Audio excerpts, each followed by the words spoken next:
So you gonna start this thing off or what? Bro, you can't just let me get a moment so I Nah. can enjoy what's going on. Nah. We got to go and introduce it right away. Yeah, just jump right into it. We got to rush this episode. It's Got to quickie. rush it. I heard it's quickie. That means we got somebody important on the episode. Sometimes we just got to do the fast one. Gotcha, bro. You know, the quickie. If this is the first time tuning in, you're watching For the Love podcast, a podcast that's about culture.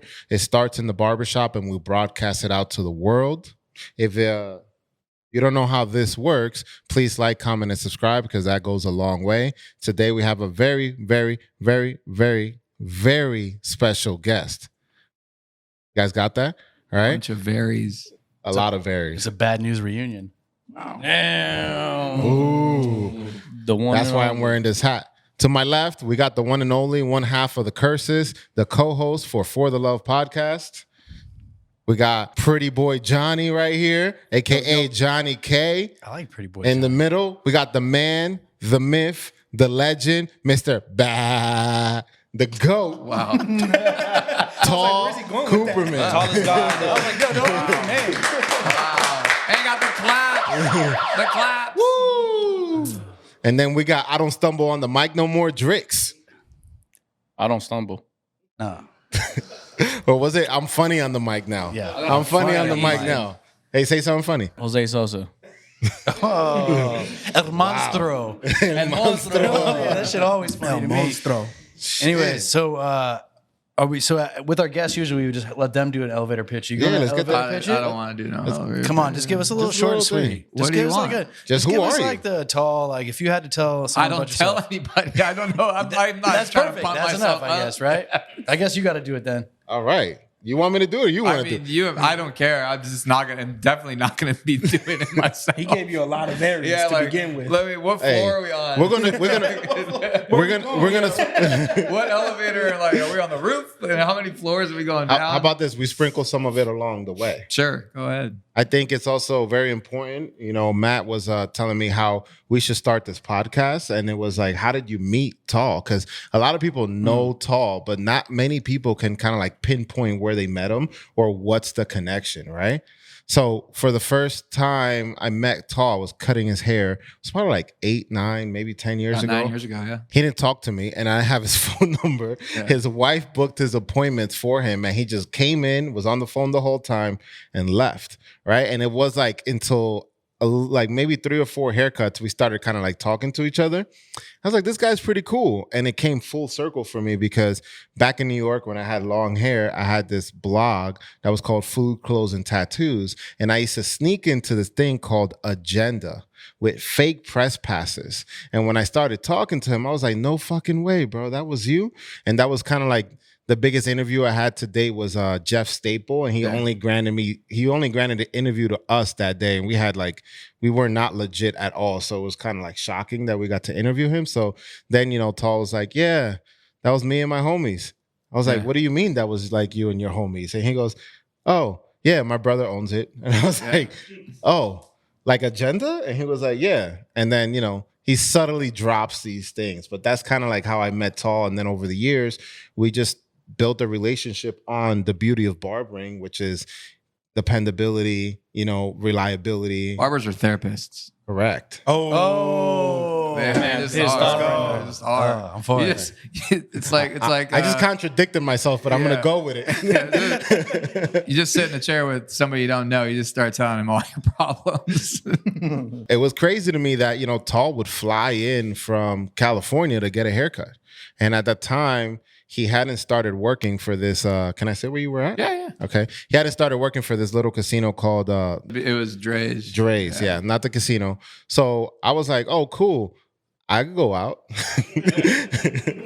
He's like, yeah, nightclubs. come through.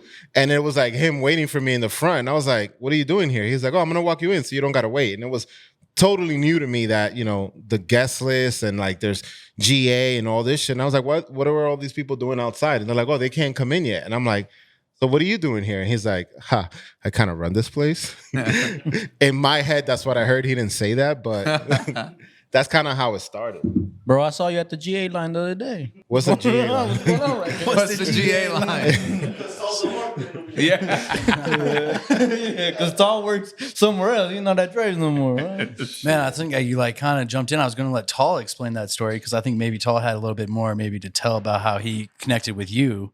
And then like his first experience, he probably was just texting Abby the whole time going, this guy is whack. He didn't talk. He was like, yo, some He's dude's not waiting for lying. me up front.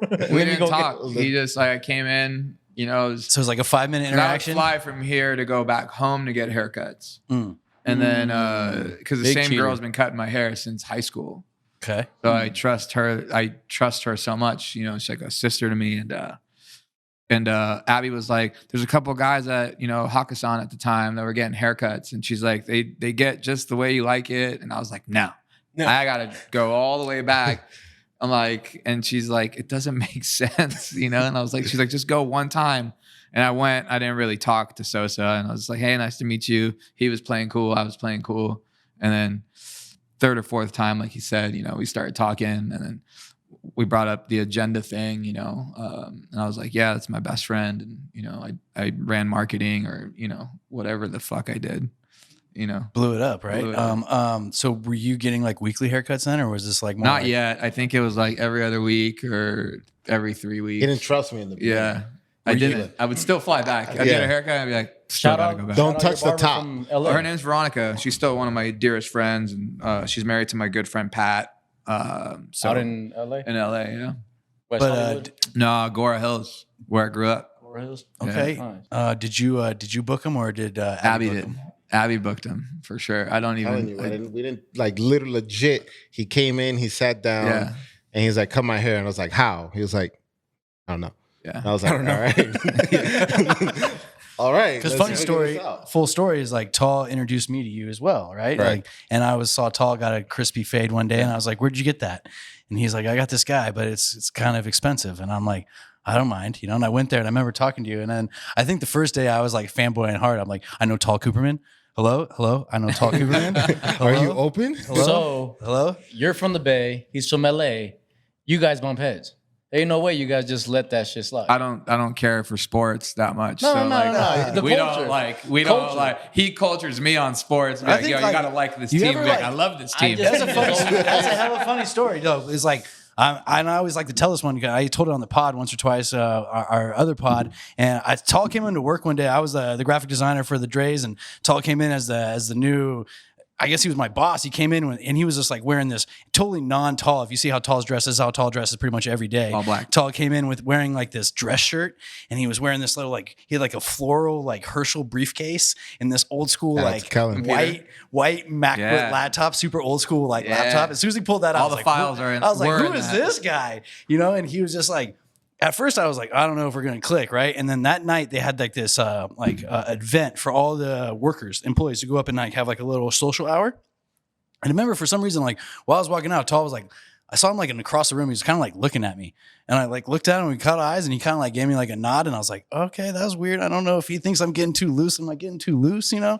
And then it kind of like the next day, I don't know what it was, but like we were just like you know when He you became like. his best Just friend. clicked. You know We when you did. like link We and you did. find like a brother that's like a long lost brother, and then you like everything like you know like almost like old school. Oh no, it was Step Brothers movie.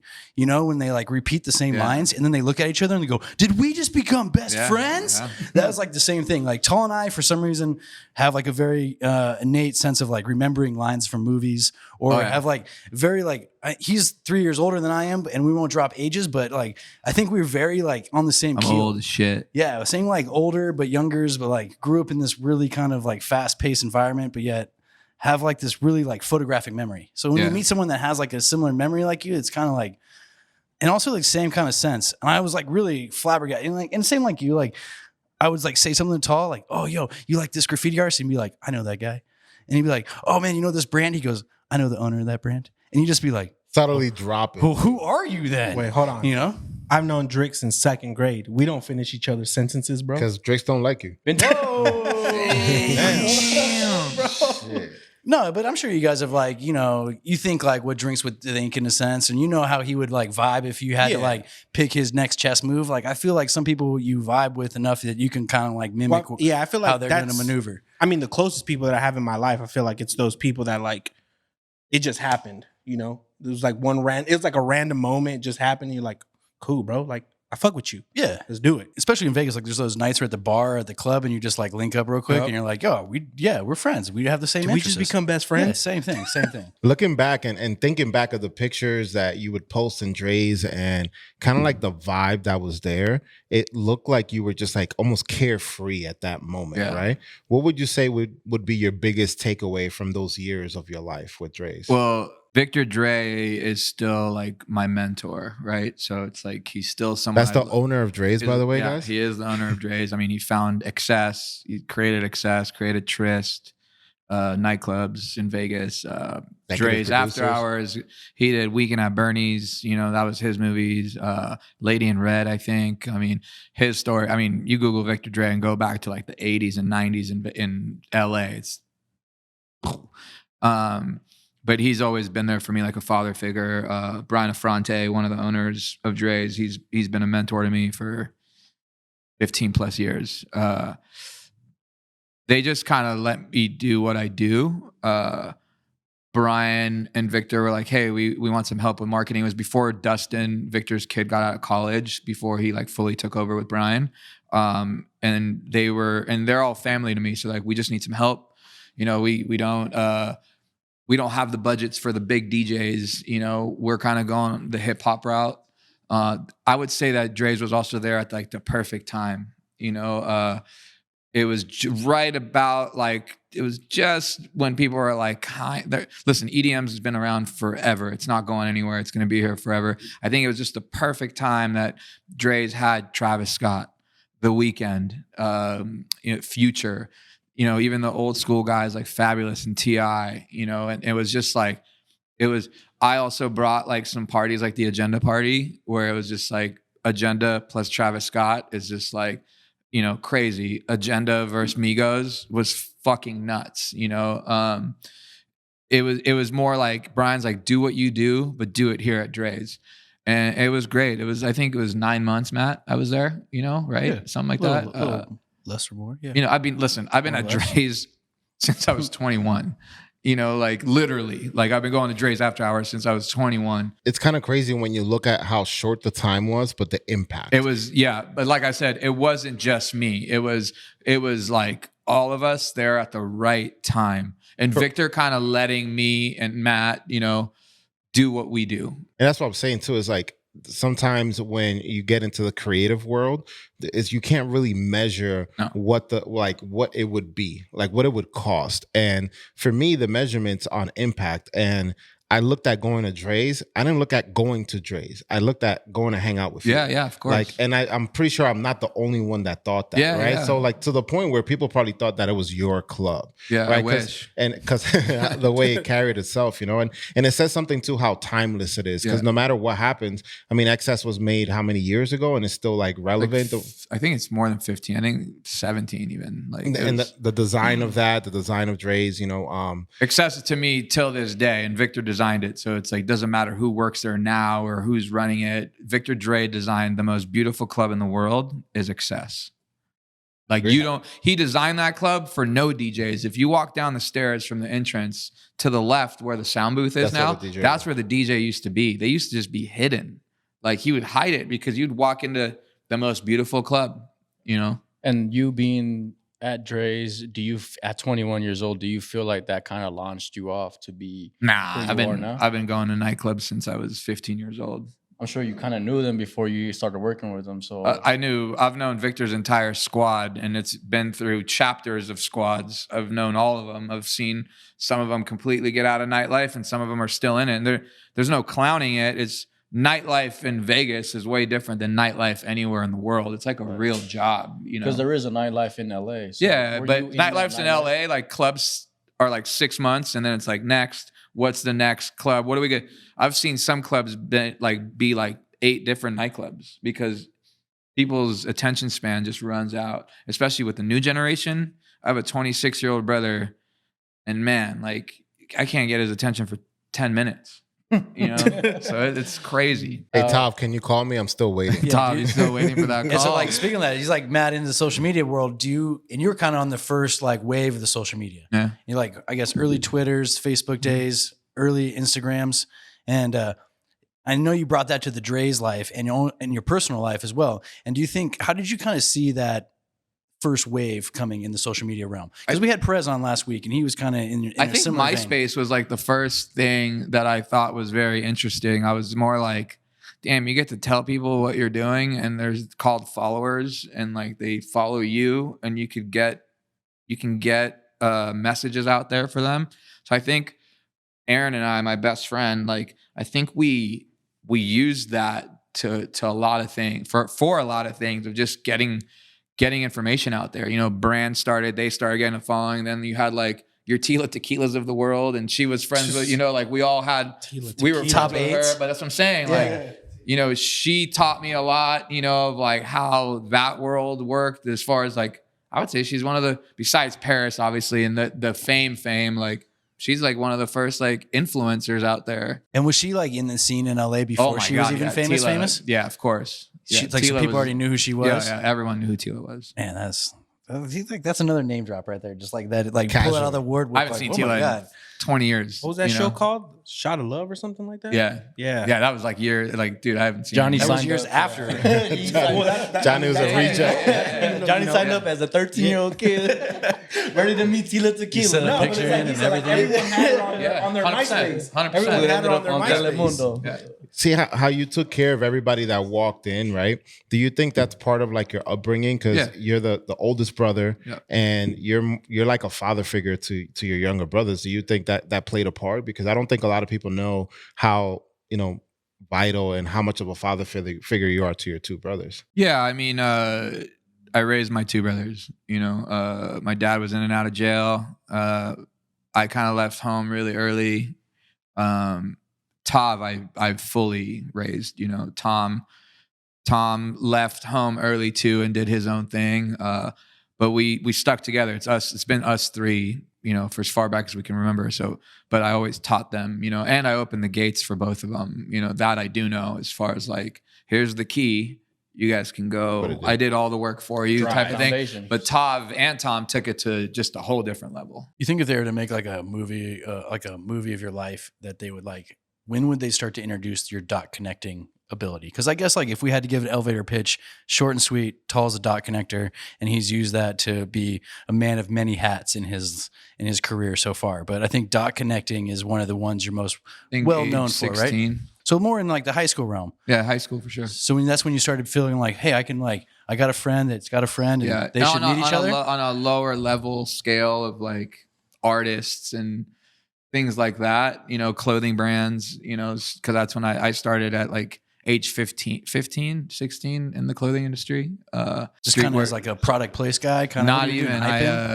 I first started running around with this brand called Gypsies and Thieves that stands for GAT. And later on it turned into Green Apple Tree. And that was like a huge graffiti background. Mostly they made most of their money, I think, from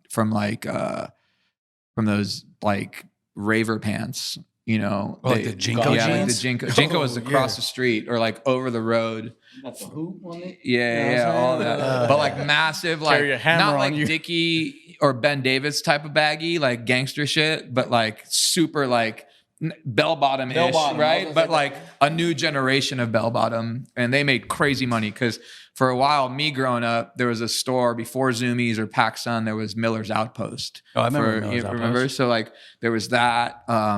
That's kind of like where all like the taggers and everyone would go, and like I think it was massive in those stores. They kind of had that T-shirt wall before the they T-shirt did, walls, you know, 100%, like yeah. Hot Topic just pimped that Yeah, T-shirt for wall sure, out. That was for Miller's sure. Outpost before anybody. And also, seeing all these kind of points of your life, I'm sure you hit a lot of times where you're like, I'm at my peak. You know what I mean? And then you were like, holy crap. Probably right now, you're like, I'm at my peak right now. Yeah, You know what I mean? Like stuff like different. There was I mean, I What would wasn't you say getting is your paid. I wasn't earliest? even getting paid. Like I was just getting free shit. I'd take that free shit and give it to someone, you know, like I would use it, I guess. All the jobs that You were like using like currency. I used those brands to move me forward. Gotcha. You know, so like when I worked for Tribal or when I worked for Vistal Watches or when I worked for Reebok, like I just used all these people to give me product to get me to another level. Were you the one that brought Reebok to Agenda back then when it was Shaq? No, I think that was Aaron. I mean, Aaron, listen, we could talk about that in a bit, but Aaron did what Agenda was. You know, But do you like think at the same I just time- helped our relationships grow. You know, like because Aaron's a way different Aaron than you guys know now. You know, like Aaron was always, but he's all there's about, YouTubes he's out all there. about business You should still, YouTube it. but like Aaron was not like, I would do a lot of the talking for us as far as like just relationships, you know, and once I got the relationship going, Aaron would do what he does, you know, but now it's my idol. Yeah, there's some good videos of him with the lokes on. Yeah. You He know, used with to like wear the long lugs. hair. Yeah. Just to like barely like low key talking. There's some good interviews. If you And really probably want to deep dive. seeing a lot of the culture kind of like between LA, it was like kind of like fashion, art. I mean, it just went everywhere. You know what I mean? Like, there's too many different types of levels congested into one area. Do you feel like, you know, being part of the LA scene also helped you get to where you're at right now? Absolutely. And do you feel like, also, because I know personally, the way you are incorporated with graffiti art, do you feel like that has also helped you get to where you are? Yeah. So working for Gypsies and Thieves and things like that, I became friends with a lot of people, you know, personally that, you know, things I'm a part of. And there's a guy named Eclipse, you know, he started a big graffiti crew called AWR, you know, the Seventh Letter, things like that. MSK, like the biggest.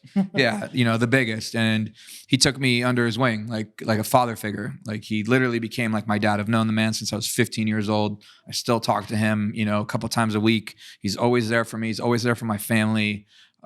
He's literally like a dad to me. And he made sure that I was always taken care of, always at the best places, always made sure that I was at the parties, like, and, you know, and I owe this man a lot, you know, and he always made sure that nothing was to ever happen to me. And that's like, I salute that. And it doesn't go unnoticed, you know? Was graffiti like what the cool kids were doing or more of like outcasts back when you were growing up? Outcasts. I mean, Okay, it's sure. still, now it's different, but you know, outcasts for sure. I mean, Do you feel like, I mean, graffiti has changed in a lot of sense, especially in LA, because back in the day it was like tag banging and you were going against What's tag gangs. banging?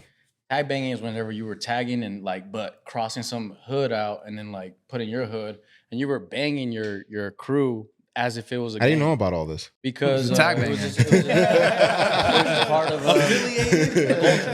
no, and it's known in LA. In LA, it's known that any gang member, real gangs, don't like graffiti artists.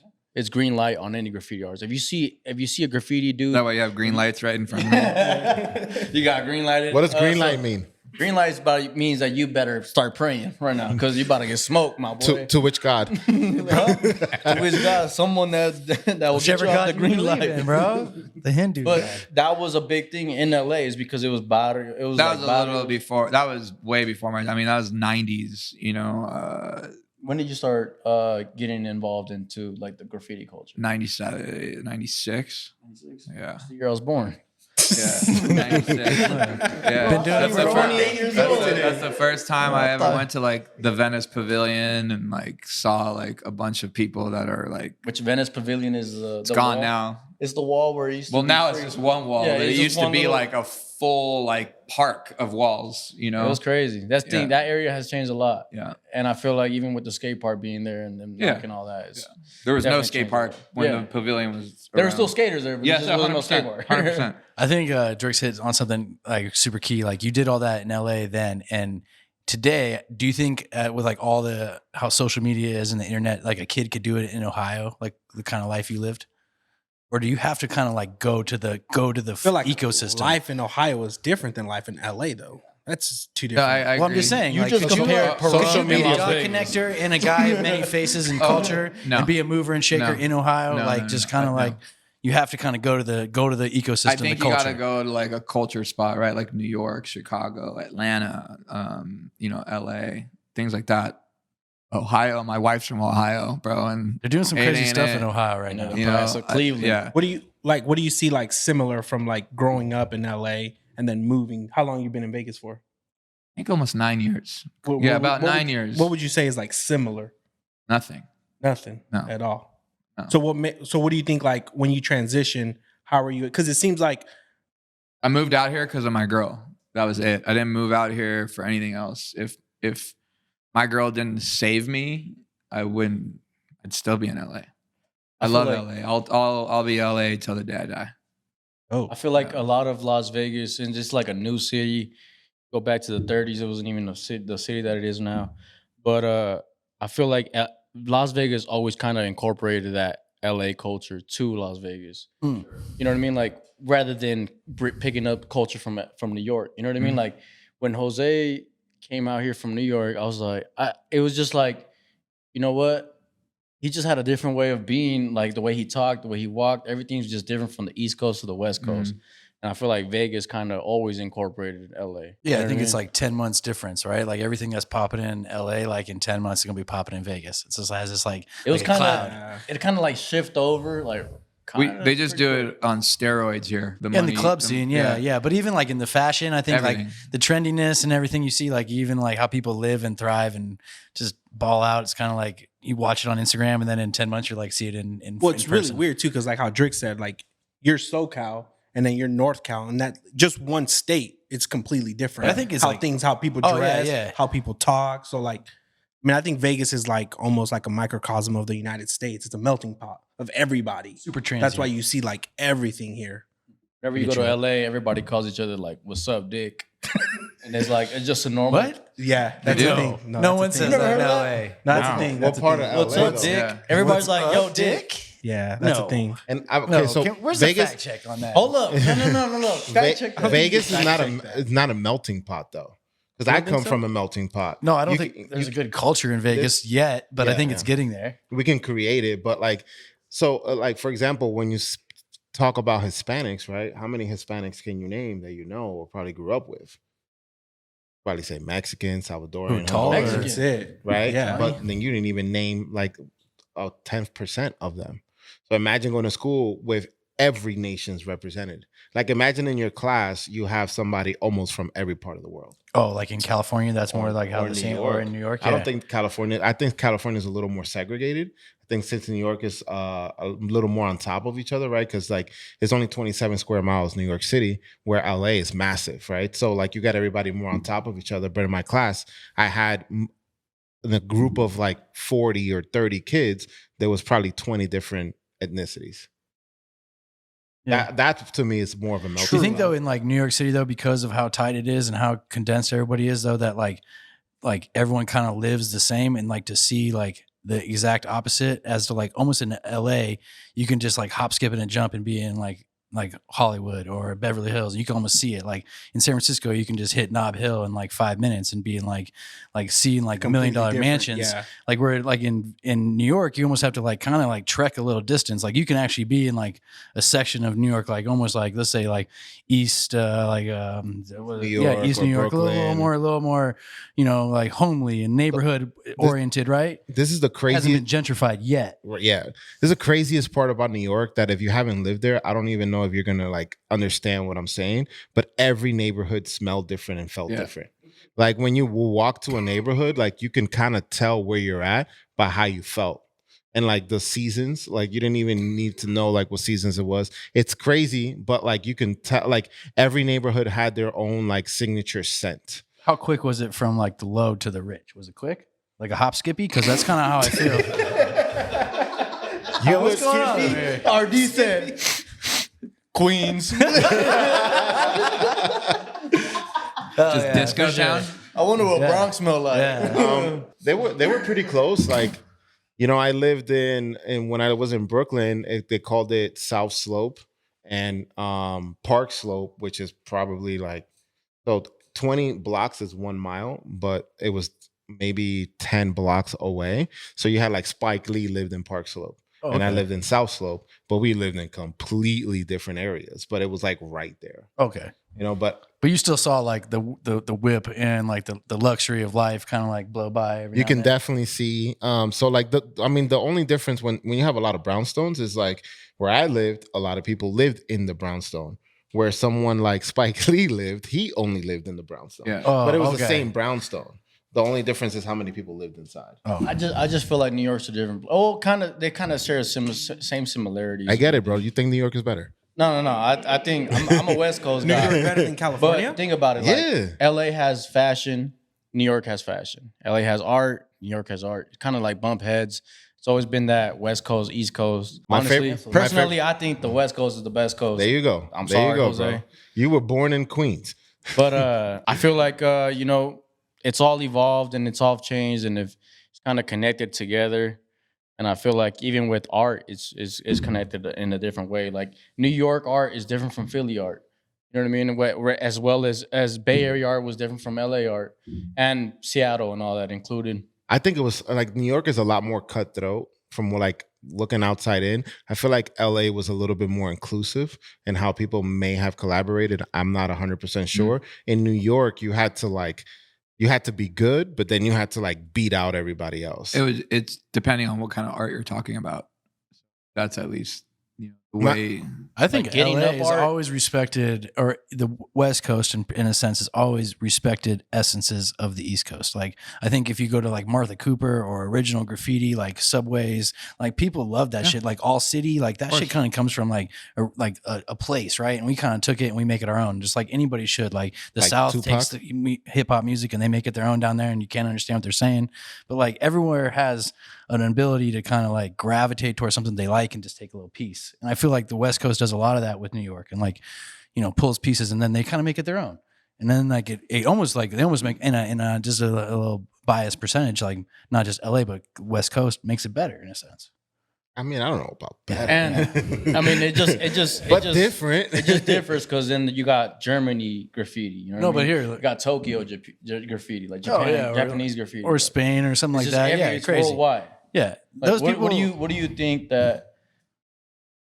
What is the beauty of being in graffiti? What sets the graffiti different from Allegedly art? being in graffiti. It's just No, it's the adrenaline, depending on how you do it, the adrenaline, the addiction, therapy. Who do you think is the most impactful graffiti artist ever? Of ever? Yeah. You, you better not say Banksy. That's but that's not a graffiti No, artist. that's what I'm saying. Let me find out. There's so many. I mean, Scene is one of them. Risk is one of them. Eclipse because of what he's done. Revoke, Saber. GK. There's a lot that put in different times of work. Where was GK Zesser. GK's from LA. But like, what crew was he rolling with? MSK WR. MSK, WR? Okay. Okay, I mean, so he was definitely known. Everybody knew GK. Everybody GK, still knows GK. He Yeah, just goes still. under different names. Oh, really? Okay. mean, I hope. Legend. I run into some of his art. He's still. There's no one crazier than that fool. Period. in today's podcast, we don't have the budget for the whole episode because of the guest that's on here. So we're going to move it along. And I want to like bring our attention to, I wanted to talk about what do you think would be your hardest times like in a creative world? And then like, what do you think would be like your biggest accomplishments? Sure. My hardest time is just living in my car. That was the hardest time in my life. My dad had to like leave and my mom and I weren't really talking and I just didn't have much and I didn't want to go to my friends. I was embarrassed. That was like the roughest time of my life. But I ended up having to suck it up and I did go to like 4 of my really close friends and I slept on their couch for a few months. And that was rough because I had zero money. They took care of me. Was this why you're a teenager? Or No, I was like 23. One of those was Aaron. No, not yet. What was the car Yeah. called? It was a Ford Aspire. What was the name of the car? What'd you Skittle. call it? The Skittle? And Eclipse came up with that The name. Skittle. Eclipse came up with that name. I gotta see that car. Yeah, Google it. Yeah. Ford Aspire 2-door. It looks just like And a it was Skittle. teal. was it? It was teal. 100% Skittle. Definitely a It Skittle. literally looks like a Skittle. What do you think is your biggest accomplishment? Tough questions. I don't think I've gotten there just yet. date. I think there's been chapters. I work for a family that's made me. They've set me up for success. I didn't get to go to college. I couldn't afford college. I didn't want to go to a local college, like a community college, because I thought I was better than that. I couldn't go to art school because I couldn't afford it. The scholarships I was getting, I couldn't even get because my parents still couldn't afford it. So I feel like I'm going to a university right now, and it's for the people I work for. I want to stop you right there. You said work for. That's where it's. No, I know. Yeah. But a lot of people have a problem with saying that. Yeah. Because in today's society, it's pitching that you're the boss, you're the owner, you're the big Far guy. from a boss. But being in your position, for you to say that so freely as the truth, like, to me, should be showcased or even highlighted, because most people don't like to use that word, and it comes from, what people define as success, and everybody thinks it's just like owning your own thing, Well, I don't own my own. I mean, I'm partners and things, like Truff. Yeah, like Truff. But I do, have a boss or bosses, and took me a long time to like marinate on that, because you are like, as you get older, you're like, man, I don't want to work for anyone, but like, that's just life, like. How was that process of marinating on that? Like, what did you do? Like, or what did you, I zipped it up and listened, and I didn't do that for many years. I always thought I knew everything. I'm not saying I still don't have that. I have my own battles in my head. But certain people in my life have taught me to be better. I have certain people that test me in life to just see if I would snap, I have a friend, his name's JJ, one of my dearest friends, known him for a long time. I feel like JJ tests me like every 6 months to see if I'm going to bark, and I think he does that to get me better at who I am. So. All right, I got a question. So kind of going along the lines with what Sosa was saying, with society today, how everyone feels like, or they're embarrassed to say, hey, I work for somebody. In your eyes, how do you measure success? Or like, what would you say is like that level of like you've hit, like you're successful now? Yeah. Matt used to ask people that all the time. No, that was your That was question. not Was that coached. my question? Yeah, that was not coached. My question was your favorite Yeah, curse favorite word. So curse you can word. ask that No, one next. I think Truff, because I'm a part of it. I've been a part of it since day one. That is the closest I've felt to like a crazy success, right? Like, we're one of the biggest hot sauce brands on the planet. We're number one on Amazon. I see people using it all the time that I don't even know, and I helped get it there. I helped make a hot sauce company into a brand.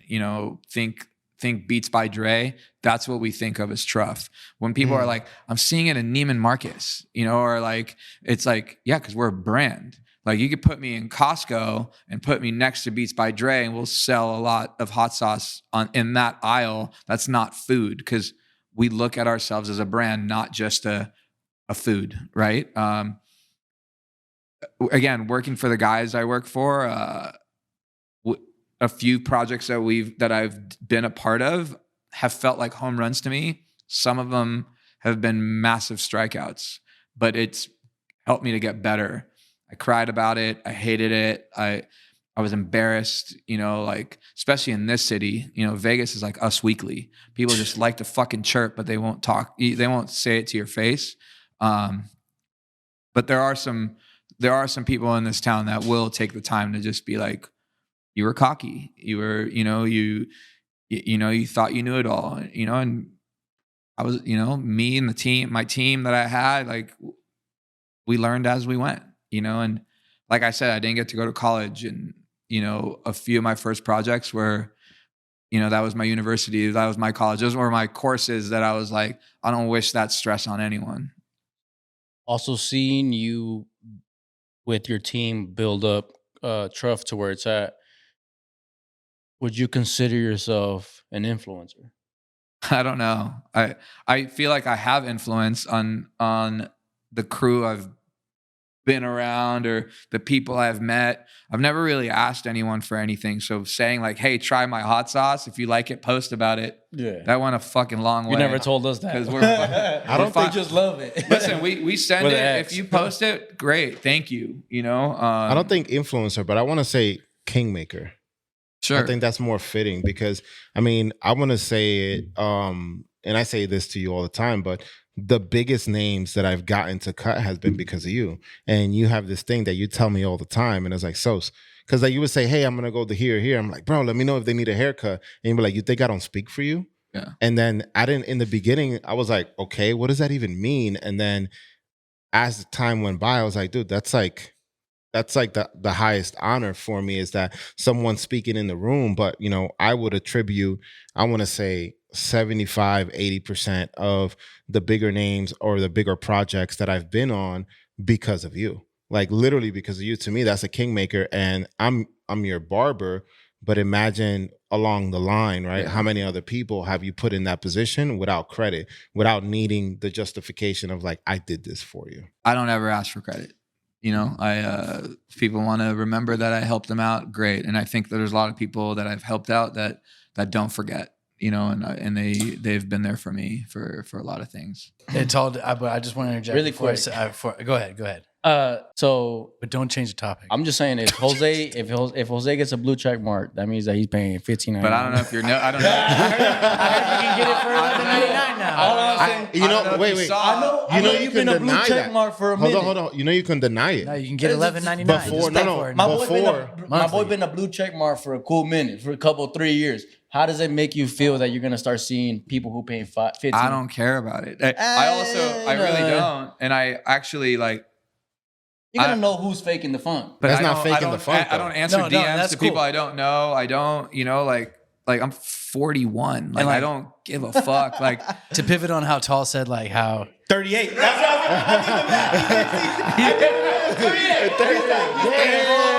what oh man, now you just get my age out. Now people are gonna hit me on the DMs. Bro, I thought you were 28. No, you 38. Yeah, 28, bro. Look at this. I'm just joking. Isn't your girl No, like one- 16? whoa. Trying to get me canceled, bro. It's definitely not cut the case. that out. 19. Hey, Hit him with that question. anyways, once I just was gonna say, once Tall said to me, like, hey, he's helped a lot of people out, and a lot of people turn their backs on him. And it kind of like it resonated with me hella hard. I was like, I'm not gonna turn my back on you. And that's like kind of like a thing I felt like, I don't know if he was like setting me up or just like telling me that like a lot of people, like when you help out in this business or in life, they like kind of forget. You know, and like it's nice for you to say that and like be like respective and like keep it in like the scope of like, hey, I've done a lot through Tall. And like I think a lot of people, like when Tall helps people out, they kind of like the scope gets jaded and they kind of move it over like I did all this. And it's, you know, the bubble gets big, the ego gets big. And I feel like Tall's always been a nice guy and kind of just faded off into the sunset. Never really been like, hey, asshole. But like in a sense, he should do that more often. Call people asshole? Or just like The floor is yours. get his flowers. Ask for the flowers when he needs them. You know? Yeah, I think go Don't everything- worry, I don't forget. Yeah. So No, he doesn't forget. Do you feel like having like the creative mind that you have, like, you know, just with being so creative, you're always like, what's next? I'm always on what's next. Yeah. Always. I mean, in all honesty, my brain works so, my ADD is so insane that if I didn't have like a mat, I'd be in a lot of trouble. Because Like to calm you down, like just everything. Like right now, perfect example. The last 2 weeks has been like the craziest of my career. I would say it's been insane. If I didn't have Matt to like make sure I don't fucking fall back and die, like, and he's just like Matt. I mean, no matter what, if I left tomorrow and went to work for someone else, Matt's coming with me. Like that's just the pact kind of we made. Yeah. And the money, you know, like, but listen, How much were you making when I first Yeah, met if you? I'm following. How much were you making when I first met I'm you? not going to drop numbers, but it was definitely sufficiently less. He is already the dropped first no. person I think about before myself. So that's Yeah, guaranteed. 100%. 100%. I remember when you went to the project you're at now, that was your negotiating. Yeah. Like you're like, oh no, I need this, this, and this for this person. And that's pretty cool, man. I know you gotta go and you're short on time. Let's finish this off. We play this game segment where we'll say a word or a phrase, and then we want you to come up with the first thing that that comes to your mind. Take some turns. You look very scared right now. I'm just like, why? Because it's fun. I'll start it off. Influencer. Fuck. Oh, I have to say who? Oh, it does whatever Just comes to you your think, mind. like word association. So when you think influencer, what's the first word that pops in your brain? Fuck. Okay. No. UFOs. Real. Kanye West. He'll be back. Art. Timothy Curtis. Graffiti. Revoke. Jesus, it was already your turn, bro. Relax. Relax. Go ahead. Hit him with one. I Hit wanted to him. ask him a question. Go ahead. Okay. Now Next without tattoo. a word. Next tattoo. Next tattoo. And placement. Or you just down as fuck? My right hand. Right hand? Don't know what yet. Just some cool shit. Yeah. Hell yeah. Just some cool shit. How about this? What's your worth? Billy's. Billy's.